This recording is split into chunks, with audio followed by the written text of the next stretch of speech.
24 Ocak Cumartesi günü Keçiborlu ilçesine bağlı Kaplanlı köyünde 7 ayrı evde hırsızlık meydana geldi.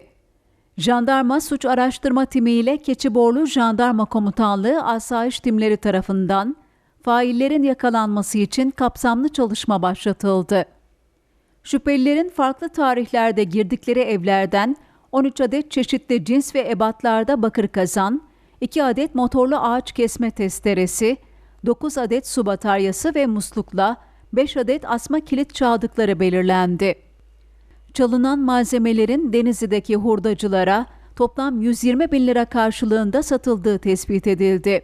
Soruşturma kapsamında çalınan motorlu ağaç kesme testerelerinden biri ele geçirilerek sahibine teslim edildi. Olayla bağlantılı olarak yakalanarak gözaltına alınan 3 şüpheli sevk edildikleri adli makamlarca tutuklanarak cezaevine gönderildi.